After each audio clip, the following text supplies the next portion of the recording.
नमस्कार, राज की बात में आपका स्वागत है।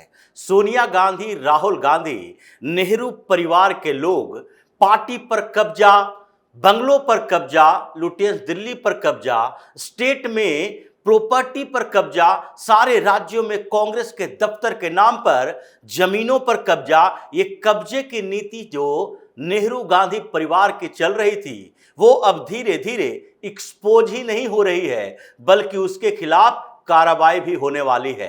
क्योंकि प्रधानमंत्री मोदी ने एक मीटिंग ली और ये मीटिंग तीन मूर्ति भवन में हुई। ये मीटिंग प्रधानमंत्री म्यूजियम एंड लाइब्रेरी के दस्तावेजों के बारे में भी थी। एनुअल जनरल मीटिंग में इस बार प्रधानमंत्री खुद गए और उनके 5 कैबिनेट मिनिस्टर भी इस मीटिंग में शामिल थे और दूसरे सदस्य भी, स्मृति ईरानी जैसी नेता भी शामिल थी, तो दूसरे इसके मेंबर भी शामिल हुए।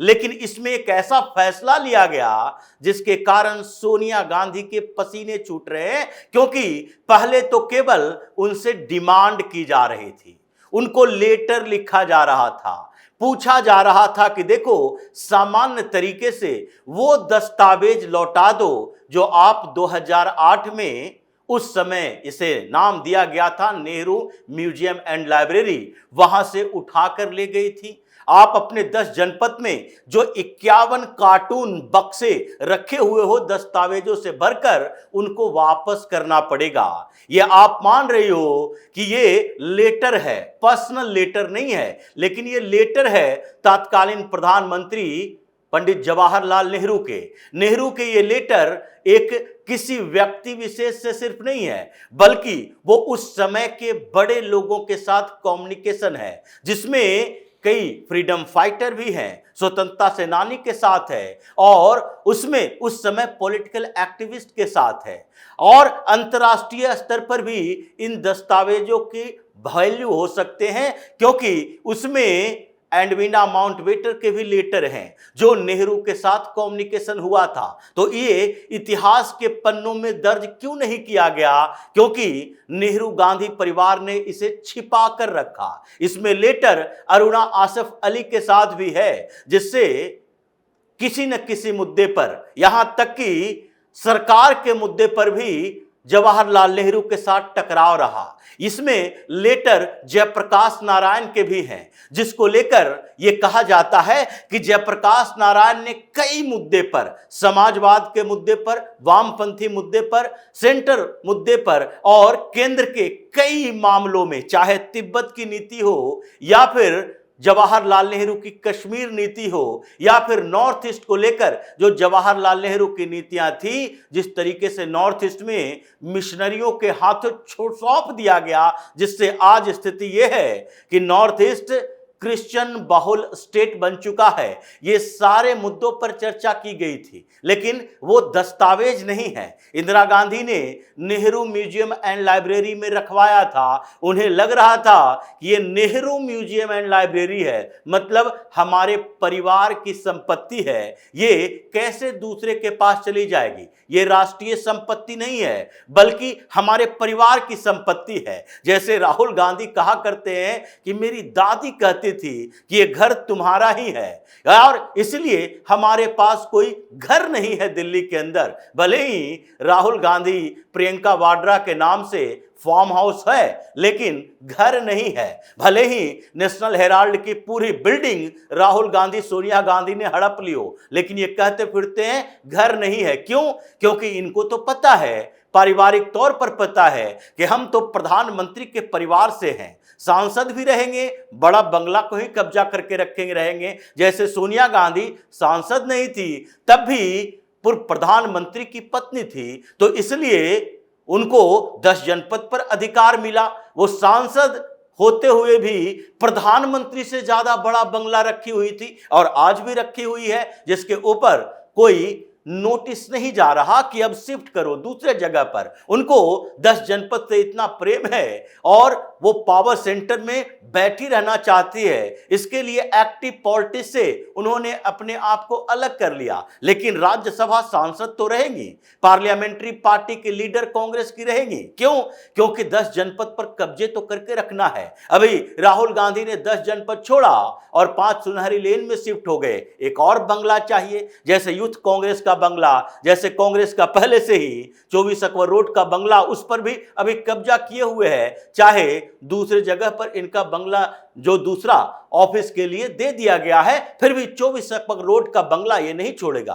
पूरे लुटियंस दिल्ली में ये कांग्रेसियों का ही कब्जा रहा है। लेकिन अब सवाल उठा कि ये नेहरू म्यूजियम लाइब्रेरी क्यों होना चाहिए, इसलिए इसे नाम बदलकर प्रधानमंत्री म्यूजियम एंड लाइब्रेरी किया गया। इसके एनुअल जनरल मीटिंग होनी थी और इसके लिए पहले जो जनरल मीटिंग हुई थी उसमें भी ये मामला उठा था कि जो दस्तावेज हैं उसमें से 2 दस्तावेज गायब हैं और उन्हें फिर से वापस लाना चाहिए। एक दस्तावेज इमरजेंसी से जुड़े हुए हैं जिसे इतिहास के पन्नों से गायब करने के लिए इंदिरा गांधी ने बाद में जब प्रधानमंत्री फिर से बनी तो उसके बाद गायब करवाना शुरू कर दिया। उन सारे को रिस्टोर करो, यहां पर रखो, ताकि आगे लोगों को पता चल सके कि ये जो राहुल गांधी संविधान बचाओ करके संविधान की प्रतियां लेकर घूमता है, उसको जवाब देने के लिए एक एक दस्तावेज का सबूत हो। और इसलिए उसे भी वापस लाने की बात कही गई अलग अलग जगहों से। लेकिन सबसे बड़ा मुद्दा उठा कि नेहरू के वो पर्सनल लेटर, जो कि पर्सनल नहीं बल्कि सरकारी दस्तावेज है। पर्सनल तो उसके व्यक्तिगत चीजों के लेकर होता, लेकिन उनके ये व्यक्तिगत नहीं थे। उन्होंने विजया लक्ष्मी पंडित को लेटर लिखा जो उनकी बहन थी, नयनतारा सहगल को लिखा जो उनकी भांजी थी, और उन दोनों के बीच जो कम्युनिकेशन हुआ उसमें कई ऐसे दस्तावेज हैं जो सामने आए हैं। जैसे विजया लक्ष्मी पंडित को लेटर लिखते हुए नेहरू ने एक्सेप्ट किया था कि कश्मीर पर उनकी नीति गलत थी।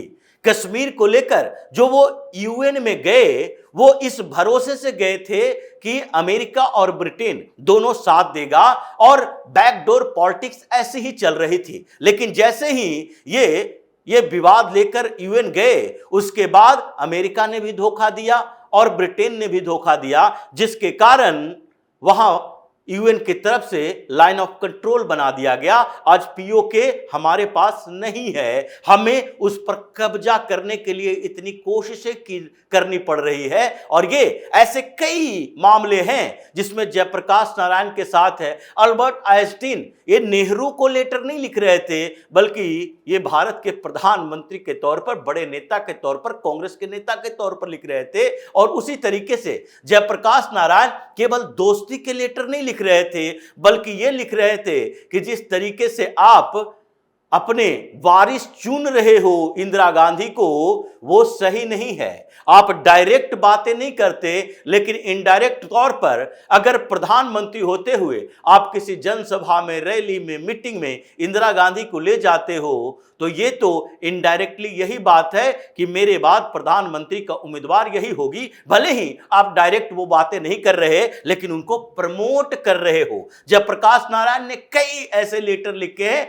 जो नेहरू के उन नीतियों के ऊपर सवाल खड़ा करने वाला था, लेकिन वो सारे जो इंदिरा गांधी ने पहले रखवा दिए थे नेहरू म्यूजियम एंड लाइब्रेरी में, और सोनिया गांधी को लगने लगा ये तो बहुत बेशकीमती है और इससे आगे के समय में राहुल गांधी राजनीति में 2004 में आ गए, और उसके बाद लगने लगा कि आगे के समय में हो सकता है इन दस्तावेजों का इस्तेमाल हमारी अगली पीढ़ी यानी राहुल गांधी के राजनीतिक कैरियर पर सवाल खड़ा करने के लिए किया जाए। क्योंकि परिवारवादी पार्टी की बात तो भारतीय जनता पार्टी कांग्रेस के लिए पहले से ही करती रही थी, इसलिए उन्होंने 2008 में इन सब को वापस रख लिया। इसके लिए सर्च अभियान चलाया, अपने लोगों को कहा और 51 बक्सों के दस्तावेज को 10 जनपद में शिफ्ट कर लिया, और उसी के खिलाफ अभी एनुअल जनरल मीटिंग में बात हो रही थी। पिछले जब 46वीं बैठक हुई थी